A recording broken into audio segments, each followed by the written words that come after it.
Hi there, Michael Bovee with Consumer Recovery Network. Thanks for tuning into DebtBytes, our YouTube channel. Today I want to talk about making good faith payments to debt collectors and some cautions, some warnings, why it's really just a collection ploy, and what is, and if it's even a reasonable thing for you to do, when would that be?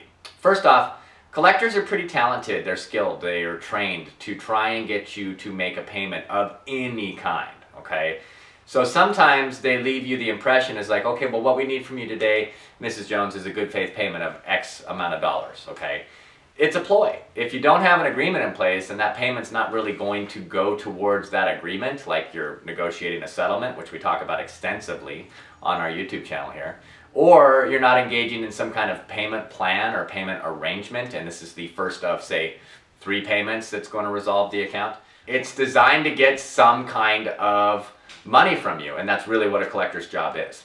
So a good faith payment, if you make one, is typically a bad idea and something I caution you against, because how old is this debt? For example, we have a video up about zombie debt, and what I talk about there is how old a debt is matters how you deal with it, right?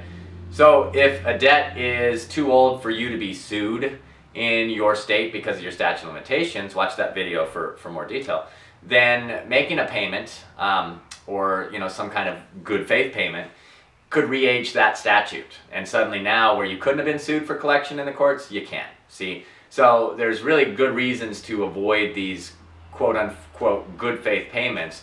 Whose faith? I mean, really, if you want to show an intent, you're really negotiating, you're on the phone with them in the first place, coming up with some kind of, or maybe you accidentally just picked up the phone, you didn't realize it was the debt collector. And that's how the conversation developed. And then they started with their collection ploy, getting some kind of payment from you. It's not important, honestly. It's not anything for you to be overly concerned about whether or not the collector gets money from you in that moment. I certainly support your efforts to try and negotiate some form of settlement or even payments when it's the right thing to do. But on your terms, not on theirs. I'm not a fan of good faith payments. There's times when you want to get a mortgage, right? And you're dealing with past collection accounts. Your loan won't pass muster for underwriting until you have either resolved unpaid collection accounts that are still appearing on your credit or engaged in some kind of payment plan. Well then, that's a rare instance where we can start talking about, okay, the first payment being a good faith payment, it's often referred to as such, but it's actually part of a series of payments that you're negotiating so that you can get your loan approved, right? Those are the kind of instances where it makes sense. It doesn't make a lot of sense in other ways, okay? So don't get tricked or fooled by a debt collector, and I don't care if it's your original creditor, because they use the same terminology, or a debt collector working for your creditor or a debt buyer.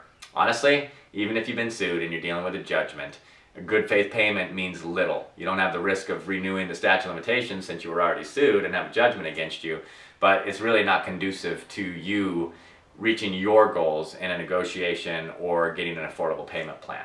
Let's talk about this, because if you have those kinds of issues where you're trying to set up a settlement or some type of payment, long-term, short-term payment arrangement, post about it in the comments below and get some feedback. I want some details from you about your goals, or engaging in conversation about good faith payments is either going to work for or against you.